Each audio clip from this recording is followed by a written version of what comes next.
ಅಂದ್ರೆ ನೀವು ಮಗಳನ್ನ ಒಬ್ಬರನ್ನ ಇದುವರೆಗೆ ಎಲ್ಲೂ ಕಳಿಸೇ ಇಲ್ವಾ sir? Madam national international level ಬಿಟ್ಬಿಟ್ಟು ನ್ಯಾಷನಲಲ್ಲಿ ಇಂಡಿಯಾದಲ್ಲಿ ಇರೋವರೆಗೂ ಒಬ್ಬರೇ ಇದ್ರು ಮೇಡಮ್. ಅಂದರೆ ನಾನು ಜೊತೆಲಿ ಇದ್ದೆ madam.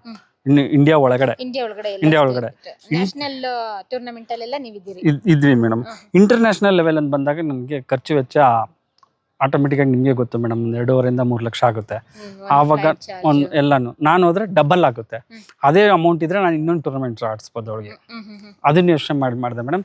At the age of 17 ಅವಳು ಟರ್ಕಿಗೆ ಒಬ್ಳೇ ಹೋದ್ಲು ಮೇಡಮ್.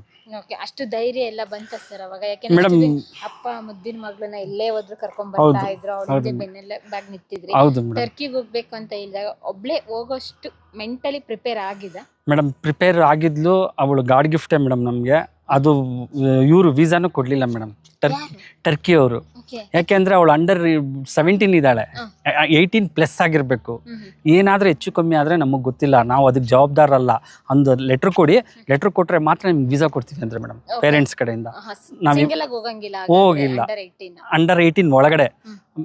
ಇದು 18+ ಆಗಿದ್ರೆ ಹೋಗ್ಬೋದು, ಏನೇ ಆಗಿದ್ರು. ಜೊತೆಗೆ ಪೇರೆಂಟ್ಸ್ ಇರ್ಲೇಬೇಕು, ಗಾರ್ಡಿಯನ್ ಇರಬೇಕು. ಸರಿ ಅಂದ್ಬಿಟ್ಟು ನಾವಿಬ್ರು ಧೈರ್ಯ ಮಾಡಿ ಬರ್ಕೊಡ್ತೀವಿ ಮೇಡಮ್.